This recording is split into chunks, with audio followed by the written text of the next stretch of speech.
문이 닫히는 소리 하나로 박영나의 인생에서 엄마라는 단어가 완전히 다른 뜻이 되어버렸습니다. 박영나는 병원 복도에서 발걸음을 멈췄는데요. 병실 문 앞까지 왔다가 손잡이에 손을 얹은 채 그대로 굳어버렸어요. 안에서 들려오는 목소리 때문이었죠. 남자 목소리 한우진의 목소리였고 그와 섞여 나온 여자 목소리는 낯설지 않았습니다. 며칠 전 우진의 병문안을 왔을 때 스쳐 지나간 그 뒷모습, 말투, 숨을 들이마시는 리듬. 박영란은 그 여자가 누구인지 이상할 정도로 확신해 버렸습니다. 그리고 그 확신이 다음 말을 듣는 순간 칼처럼 몸속을 파고들었어요. 엄마가 나한테 10억 준 거 너도 알지? 박영나의 눈이 크게 떠졌습니다. 10억? 엄마가 10억을 누구에게? 우진의 목소리는 낮았는데요. 낮아서 더 무서웠어요. 들킬까봐 낮춘 게 아니라 이미 마음이 지쳐서 낮아진 목소리였거든요. 알아. 근데 그 돈이 왜? 여자 목소리가 짧게 웃었습니다. 웃는데요. 그 웃음은 기쁘거나 장난스러운 웃음이 아니라 오래 참아온 사람이 마지막에 내뱉는 웃음이었어요. 감사 표시가 아니야. 우리 둘을 떼어놓으려고 준 거야. 박영란은 입술을 깨물었습니다. 우리 둘. 그 말이 뇌리에 박혔어요. 우진과 그 여자.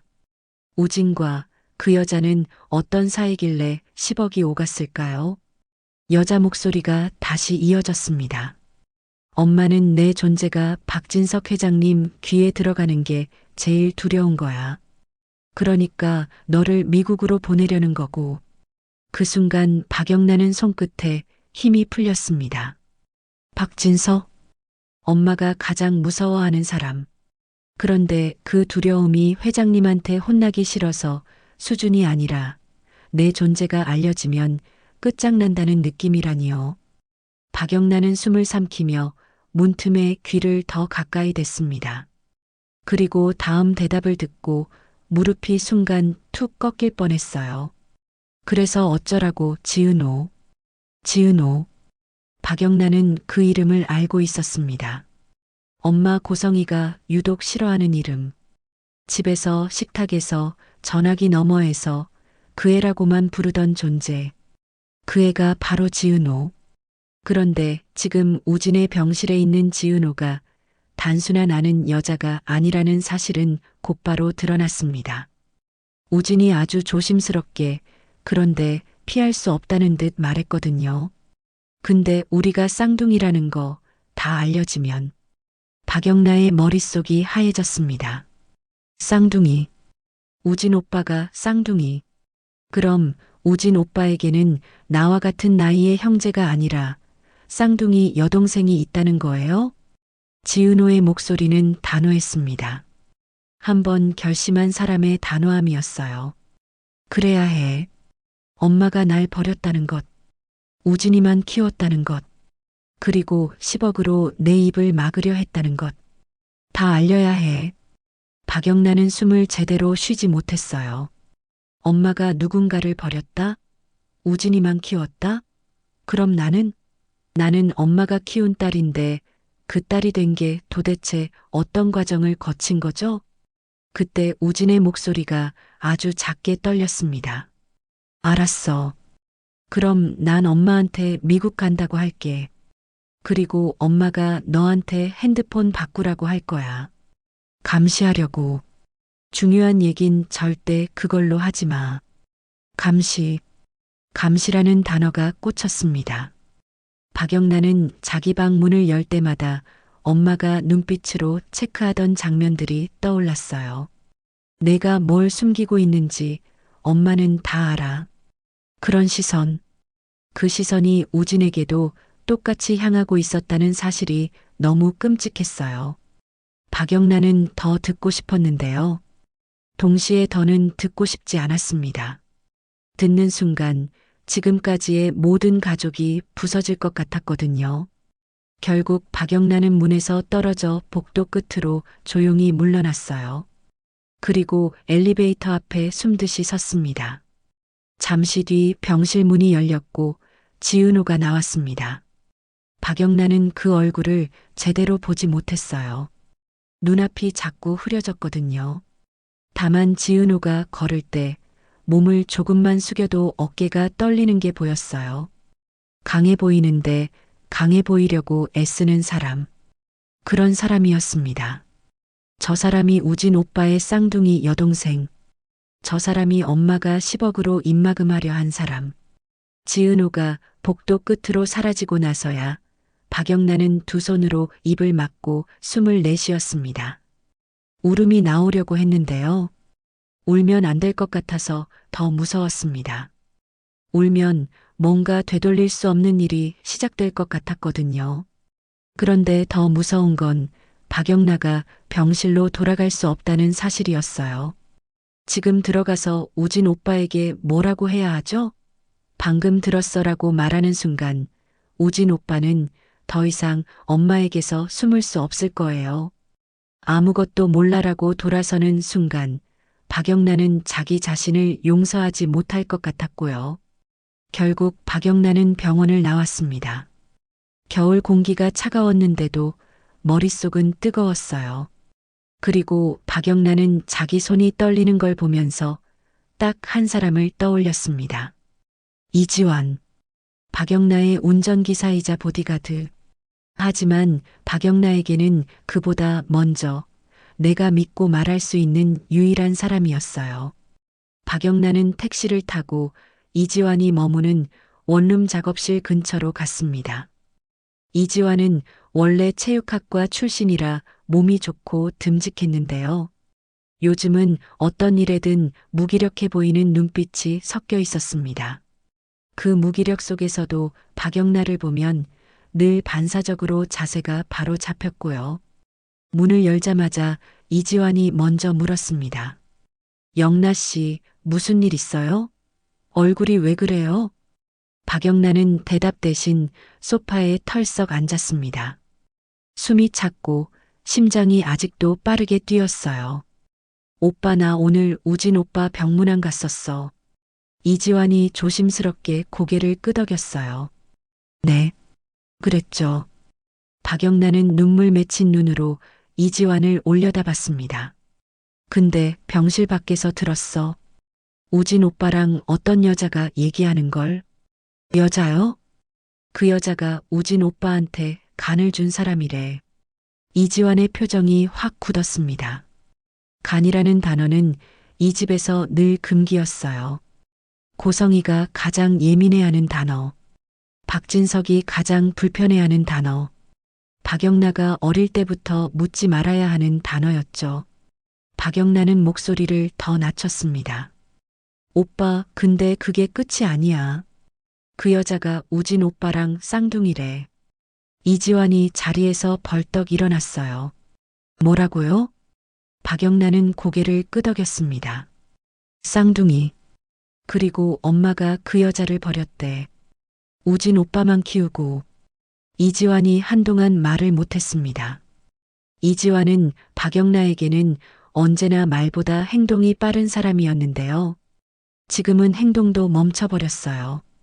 그만큼 이 이야기가 비현실적이었죠. 박영란은 울음을 삼키며 계속 말했습니다. 오빠 엄마가 그 여자한테 10억 줬대. 입막음하려고. 그리고 우진 오빠를 미국으로 보내서 둘을 떼어놓으려고. 이지환은 박영란의 손을 잡았습니다.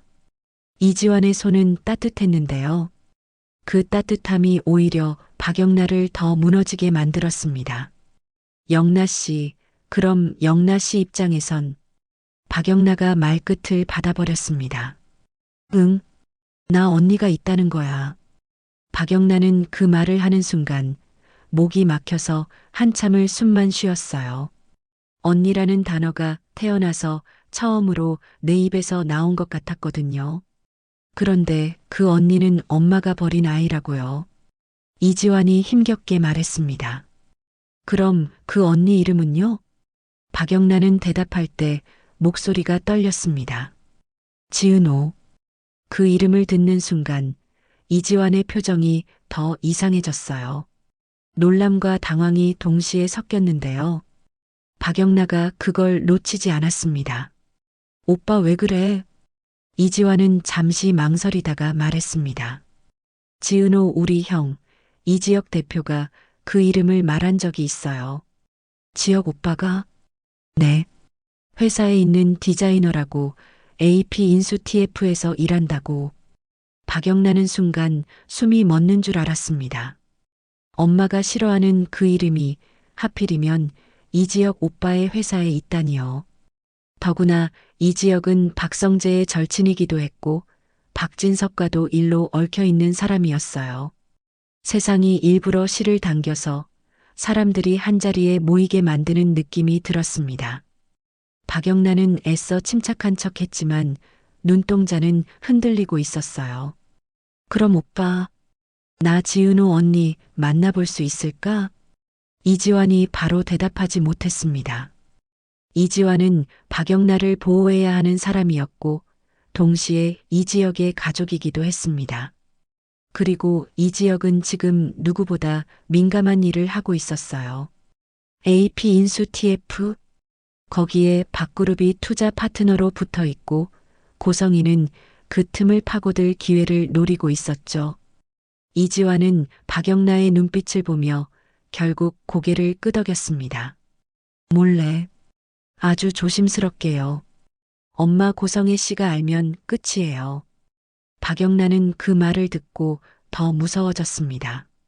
끝이라는 말을 이지환 입에서 들으니까 그 끝이 단순히 혼나는 정도가 아니라는 게 느껴졌거든요. 며칠 뒤 박영나와 이지환은 이지혁 회사 근처에 있었습니다. 박영나는 모자를 눌러쓰고 목도리를 코끝까지 올렸어요. 이지환은 멀찍이 서서 주변을 살폈고요. 퇴근 시간이 가까워지자 건물 출입구로 사람들이 쏟아져 나왔습니다. 그리고 그 사람들 사이에서 박영나가 찾던 얼굴이 나타났어요. 지은호였습니다. 지은호는 가방끈을 어깨에 고쳐 매고 잠깐 하늘을 올려다보더니 한숨을 내쉬었어요. 표정은 피곤해 보였는데도 누군가에게 부딪히면 먼저 죄송합니다라고 말하는 사람이었죠. 박영란은 그 모습에서 이상하게 울컥했습니다. 엄마가 버린 아이라면 어딘가 날이 서 있거나 무너져 있어야 할 것 같은데요. 지은호는 그냥 버티며 살아가는 사람이었습니다. 그게 더 아팠어요. 박영나가 무심코 발을 내딛는 순간 이지환이 박영나의 팔을 잡았습니다. 영나 씨, 오늘은 관찰만 해요.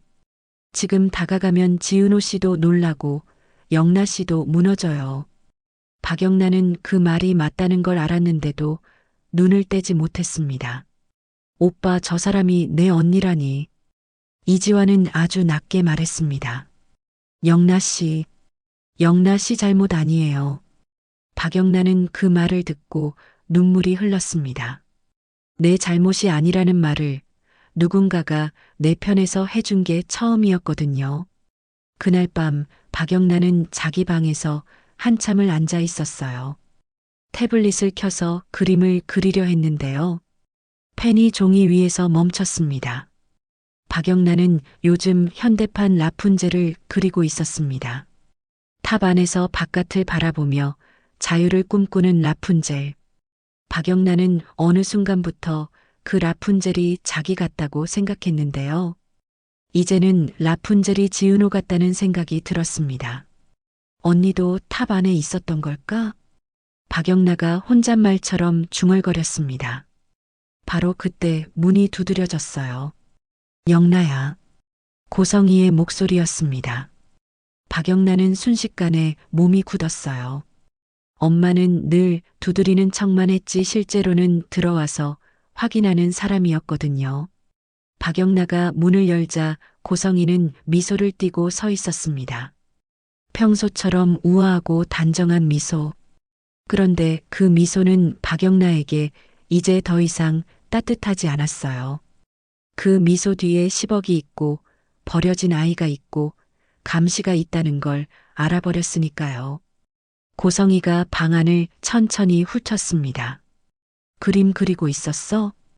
응, 그랬어. 박영란은 짧게 대답했습니다. 말이 길어지면 떨림이 드러날까 봐요. 고성이는 평온한 목소리로 말했는데요. 그 평온함이 오히려 칼날 같았어요. 우진이 내일 퇴원하거든. 미국 갈 준비도 해야 하고. 박영란은 고개를 끄덕였습니다. 응, 알겠어. 고성이의 시선이 박영란의 얼굴에 딱 멈췄습니다. 영란야, 너 우진이한테서 이상한 얘기 들은 거 없어? 그 질문 하나로 박영란은 심장이 내려앉았습니다. 엄마가 의심하고 있다. 엄마가 냄새를 맡았다. 그 감각이 피부로 느껴졌어요. 박영란은 최대한 자연스럽게 웃어 보였습니다. 이상한 얘기? 무슨 얘기? 고성이는 대답 대신 박영란을 뚫어지게 봤습니다. 눈빛이요. 그 눈빛이 대답을 보고 있겠다가 아니라 내가 숨기는 걸 알고 있다였어요. 우진이가 요즘 너무 순순하잖아. 미국 간다고 하고 나한테 토도 안 달고. 고성이가 말했습니다. 박영란은 속으로 생각했어요. 우진 오빠가 순순한 게 아니라 연기를 하고 있는 거라고. 엄마를 안심시키려고. 그런데 박영란은 그걸 말할 수 없었죠. 오빠 원래 착하잖아. 엄마 말 잘 듣고. 박영란가 조심스럽게 말했습니다. 고성이는 미소를 더 크게 지었습니다. 하지만 그 미소는 눈에 닿지 않았어요. 그래, 착하지. 우리 우진이는 착하니까. 그 말을 하면서 고성이는 내가 만든 착함이라고 말하는 것 같았습니다. 고성이가 방을 나가고 문이 닫히자 박영란은 그제야 숨을 크게 들이쉬었습니다. 그리고 바로 이지환에게 메시지를 보냈어요. 오빠, 엄마가 우진 오빠 의심하는 것 같아. 조심해야 할 것 같아.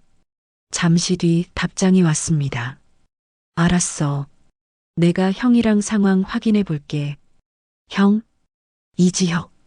박영란은 그 단어가 더 무서웠습니다. 이지혁이 이 일에 깊게 들어오는 순간 모든 사람의 관계가 한꺼번에 터질 것 같았거든요. 그런데 이미 터지기 시작했는지도 몰랐어요. 같은 시각 병실에 혼자 남아있던 한우진은 침대 옆 작은 서랍을 열었습니다. 거기에는 새 휴대폰이 있었어요. 고성이가 새로 시작하자며 건네준 휴대폰. 그리고 그 옆에는 우진이 몰래 숨겨둔 또 하나의 휴대폰이 있었습니다. 지은호가 이걸로만 연락해라고 주고 간 휴대폰이요. 우진은 손이 떨렸지만 떨림을 숨기며 녹음 파일을 다시 확인했습니다. 엄마가 분명히 말했어요. 그 애는 우리 가족이 아니야. 내가 버린 아이야. 둘 다 키울 수 없었거든. 그 음성이 귀에 박히자 우진은 속이 뒤집히는 것 같았는데요. 더 이상 도망칠 수 없다는 걸 깨달았습니다. 우진은 지은호에게 짧게 메시지를 보냈어요. 은호야, 엄마가 방금 영나한테도 떠본 것 같아. 지은호의 답장은 빠르게 왔습니다. 우진 오빠, 흔들리지 마. 지금은 연기해야 해. 엄마는 증거가 없으면 끝까지 부정해. 우진은 그 메시지를 읽으며 고개를 숙였어요. 연기라는 단어가 자기가 얼마나 망가졌는지 보여주는 것 같아서요. 엄마 앞에서 웃고 엄마 앞에서 감사하다고 말하고 엄마가 준 휴대폰을 들고 고마워요 라고 말하는 그 모든 순간이 자신을 갉아먹고 있었거든요. 그런데도 우진은 알아버렸습니다. 지금은 자신이 무너지면 안 돼요. 자신이 무너지는 순간 지은호도 같이 무너집니다. 그리고 지은호가 무너지는 순간 고성이는 또다시 누군가를 버릴 거예요. 우진은 손바닥으로 얼굴을 문질렀습니다. 미안해 은호야. 이제야. 그 말이 끝나자마자 병실 문이 다시 열렸어요. 고성이었습니다. 고성이는 꽃바구니를 들고 아무렇지 않게 들어와 우진의 옆에 앉았습니다. 그리고 우진의 손을 덥석 잡았어요. 그 손길이 다정한 척했지만 우진은 이제 압니다. 이건 다정함이 아니라 내가 너를 잡고 있다는 표시였어요. 고성이가 부드러운 목소리로 말했는데요. 우진아, 엄마가 결정한 게 있어. 우진은 최대한 덤덤한 표정을 유지했습니다. 뭔데요? 너 미국으로 보낼 거야. 고성이가 단호하게 말했습니다. 우진의 가슴이 철렁했지만 표정은 무너지지 않았습니다. 미국이요? 응. 거기서 공부해. MBA도 하고. 너는 제대로 된 경영자가 되어야 하잖아. 우진은 고개를 끄덕이는 척했습니다. 그리고 동시에 속으로 생각했어요. 여기다. 지금이 녹음이다. 우진은 조용히 침대 옆에 숨겨둔 휴대폰의 녹음 버튼을 눌렀습니다. 고성이는 말을 이어갔습니다. 한국에 있으면 복잡해져. 특히 그 애 때문에. 우진은 일부러 순진한 척 물었습니다. 지은호 때문에요? 고성이의 표정이 순간 굳었습니다. 이름을 듣는 것 자체가 싫다는 얼굴이었죠. 그 이름 입에 담지 마. 우진은 숨을 삼켰습니다. 입술 끝이 떨리려는 걸 억지로 눌렀어요. 엄마, 지은호는 나한테 간도. 그래서 10억 줬잖아. 고성이가 잘라 말했습니다. 우진은 그 말에 온몸이 얼었습니다. 10억을 그래서라고 말하는 사람이 엄마라니요. 사람을 살린 대가를 돈으로 정리하려는 그 태도. 그것도 감사가 아니라 정리였다는 사실이 너무 선명했어요. 고성이는 더 낮은 목소리로 말했습니다. 우진아, 그 애는 우리 가족이 아니야. 우진은 조용히 되물었습니다. 왜요? 고성이는 잠깐 망설이는 듯 하다가 결국 자기 입으로 내뱉었습니다. 내가 버린 아이니까. 우진은 그 순간 손가락 끝이 얼어붙었습니다. 지금 녹음이 되고 있죠. 이 말 한마디가 지은호에게는 세상을 바꾸는 증거입니다. 박진석에게는 결혼 생활을 뒤흔드는 증거이고요. 고성이는 변명하듯 말을 이어갔습니다. 둘 다 키울 수 없었어. 현실이 그랬어. 그래서 하나는 어쩔 수 없었어. 우진은 속으로 울고 있었지만 겉으로는 고개만 끄덕였습니다. 그러고는 더 중요한 걸 끌어내기 위해 일부러 물었습니다. 엄마가 왜 그렇게까지 박진석 회장님 눈치를 봐요? 고성희의 눈빛이 번쩍했습니다. 회장님한테 이 사실이 들어가면 나는 끝이야. 너도 끝이고. 우진은 그 말이 무섭게 들렸습니다. 끝이라는 단어가 여기서 또 나왔으니까요. 고성희는 정말로 누군가를 끝장내는 방법을 알고 있는 사람이었어요. 그리고 고성희는 욕망을 숨기지 못하고 결국 본심을 툭 던졌습니다. 우진아, 너는 인정받아야 해. 그래야 성재를 밀어내고 내가 회사에서 더 큰 힘을 잡을 수 있어. 우진의 눈이 커졌습니다. 엄마가 이 말을 이렇게 대놓고 할 줄 몰랐어요. 그런데 고성희는 이미 우진이 자기 편이라고 확신하고 있었던 거죠. 우진이 순순히 미국을 간다고 했으니까요. 고성희는 우진의 손을 더 꽉 잡았습니다. 그러니까 엄마 말 들어. 미국 가. 그리고 그 애랑 끝내. 우진은 목이 막혔지만 지은호와의 약속을 떠올렸어요.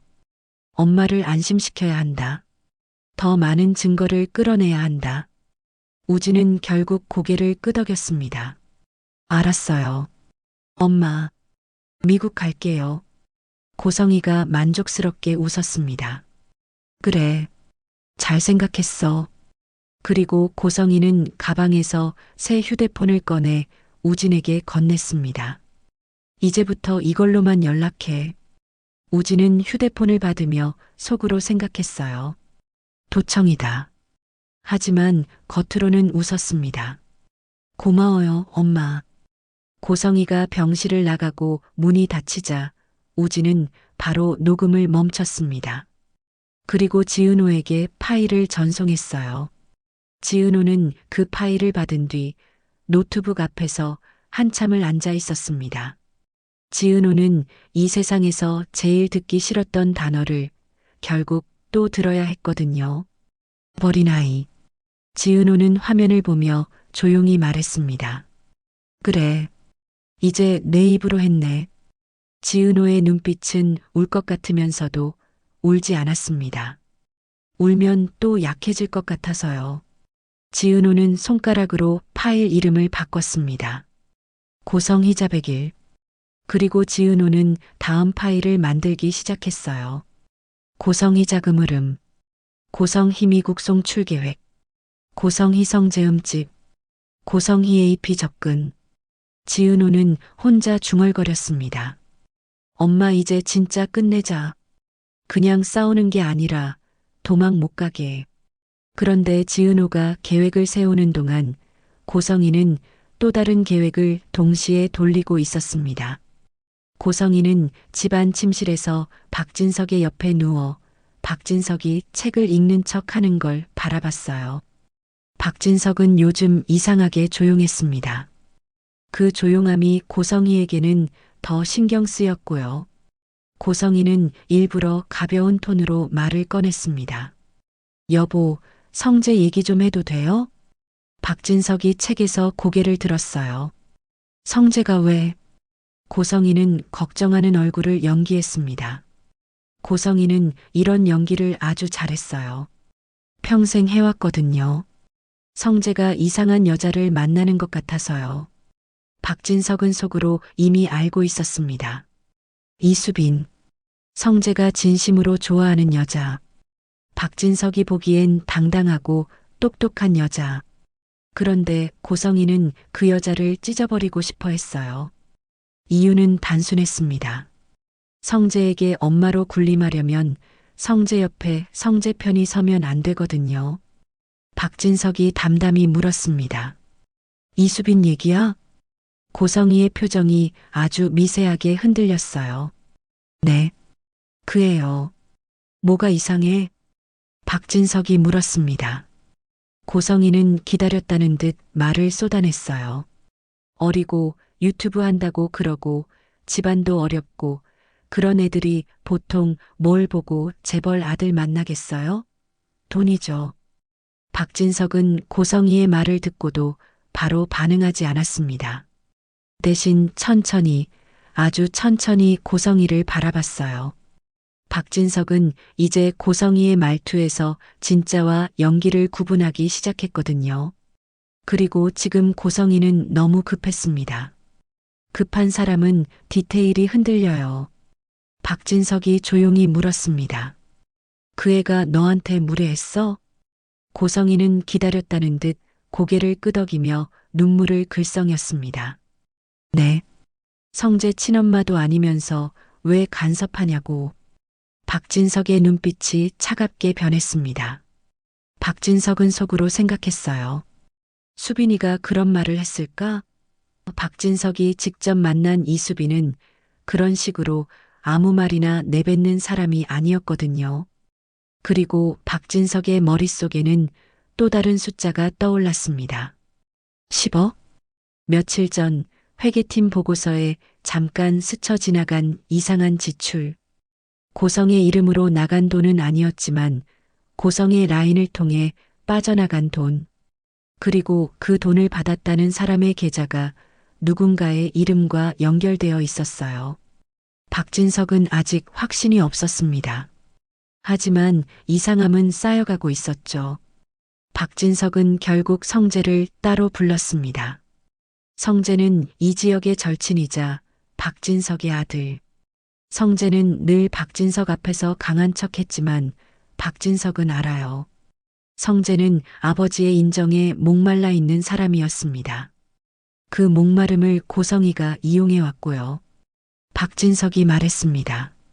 성재야, 너 고성희를 엄마라고 부르면서도 마음으로는 멀리했지?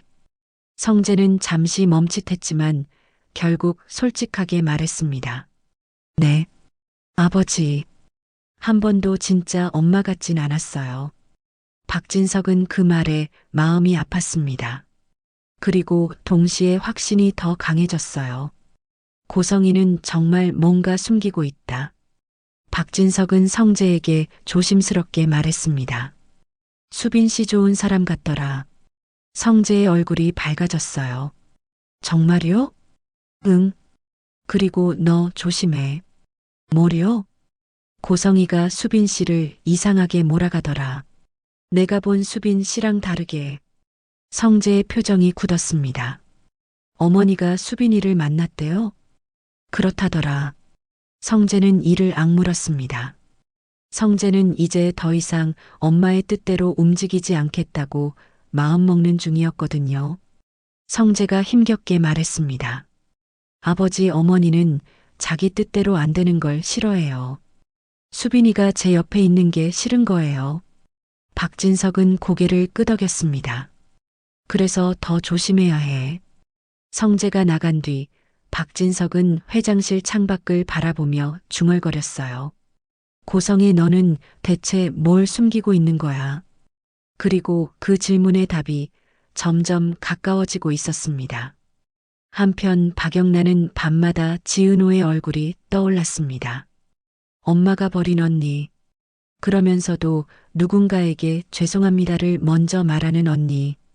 그 언니를 생각할수록 박영란은 자기 안에서 이상한 감정이 솟구쳤어요. 죄책감, 분노, 두려움, 그리고 만나고 싶다는 간절함. 박영란은 이지환에게 말했습니다. 오빠, 나 언니 만나고 싶어. 그냥 멀리서 보는 거 말고. 이지환이 조용히 대답했어요. 영나 씨, 만나면 되돌릴 수 없어요. 박영란은 그 말에 고개를 끄덕였습니다. 나도 알아. 근데 이미 되돌릴 수 없게 된 것 같아. 그 말이 끝나자 이지환은 결심한 듯 숨을 내쉬었습니다. 그럼 내가 형한테 말해볼게요. 형 이지혁 대표가 지은호 씨를 보호할 수 있게. 박영나가 놀라서 이지환을 봤습니다. 지혁 오빠한테 말해도 돼? 그럼 회사까지. 이지환은 씁쓸하게 웃었습니다. 이미 연결돼 있어요. 영나 씨가 우진 씨 병실에서 들은 순간부터요. 맞습니다. 이미 연결돼 있었어요.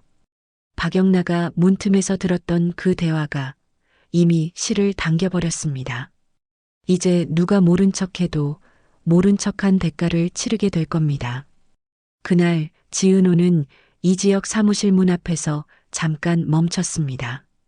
이지혁은 AP 인수 TF 책임자로서 밤늦게까지 일을 붙잡고 있었고요. 지은호는 잠깐 고민하다가 문을 두드렸어요. 대표님, 저 드릴 말이 있어요. 이지혁이 고개를 들었습니다. 지은호 씨? 무슨 일이야? 지은호는 침을 삼켰습니다. 이지혁에게 다 말할 수는 없었어요. 하지만 조금이라도 말해야 했습니다. 적어도 고성이가 회사 쪽으로 손을 뻗치기 전에 막아야 했으니까요. 지은호는 조심스럽게 말했습니다. 고성애 씨가 저에 대해 뭔가 꾸미고 있는 것 같아요. 회사 일로 엮어서. 이지혁의 눈빛이 순식간에 날카로워졌습니다. 무슨 근거야? 지은호는 노트북을 열어 특정 메일 한 통을 보여줬어요. 누군가 지은호 이름을 도용해 외부로 자료를 보낸 흔적. 그리고 그 외부 주소가 박그룹 내부 협력사 주소로 이어지는 흔적이 있었습니다. 이지혁은 화면을 뚫어지게 보며 말했습니다. 이거 누가 만들었는지 찾을 수 있어. 근데 지은호 씨, 왜 고성이가 너를 이렇게까지? 이지혁의 질문에 지은호의 눈이 흔들렸습니다. 말하면 끝입니다. 말하면 이지혁도 성재도 수빈도 박진석도 다 휘말려요. 하지만 말하지 않으면 고성이가 더 먼저 움직입니다. 지은호는 결국 아주 작은 목소리로 핵심만 던졌어요. 대표님, 저 한우진 씨랑 가족이에요. 이지혁이 굳었습니다. 가족? 지은호는 고개를 끄덕였습니다. 쌍둥이예요.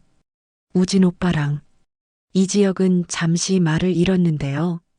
그 침묵 속에서 이지혁의 머릿속에는 한 줄이 떠올랐습니다. 고성이가 가장 숨기고 싶은 것. 고성이가 10억을 움직인 이유.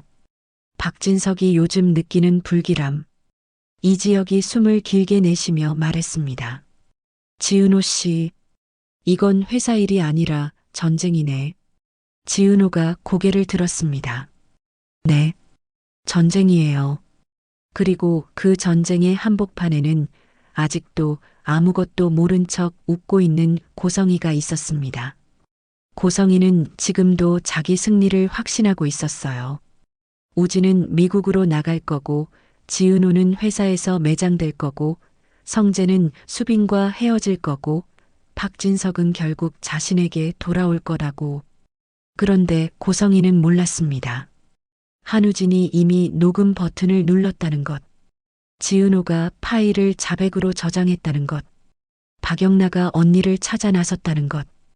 박진석이 10억의 냄새를 맡기 시작했다는 것. 성재가 엄마라는 단어에서 점점 멀어지고 있다는 것. 그리고 이지혁이 이 싸움의 판을 회사에서 가족으로 끌어올렸다는 것. 그날 새벽 박진석의 책상 위로 봉투 하나가 조용히 놓였습니다. 보낸 사람 이름은 없었고요. 봉투 앞면에는 딱 한 줄만 적혀 있었어요.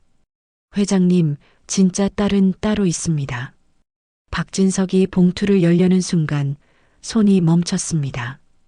봉투를 여는 순간 고성희와의 결혼이 끝날 수도 있고 아들 성재가 무너질 수도 있고 우진과 영나의 삶이 바뀔 수도 있거든요. 그런데 박진석은 이미 알고 있었습니다. 이 봉투를 열지 않으면 더 큰 대가가 온다는 걸요. 박진석은 천천히 봉투를 열었습니다. 그리고 그 안에서 나온 건 사진 한 장과 계좌 내역 한 장, 그리고 쌍둥이 출생 기록이었습니다. 박진석의 눈이 흔들렸습니다. 지은호. 박진석이 그 이름을 입으로 처음 뱉는 순간 집안 어딘가에서 고성이의 휴대폰이 진동했습니다. 화면에는 낯선 번호가 떠 있었어요. 고성이는 웃으며 전화를 받았습니다. 네, 저 고성이인데요. 수화기 너머 목소리는 아주 차분했습니다. 고성애 씨, 이제 당신 차례예요. 고성이의 미소가 아주 잠깐 금이 갔습니다.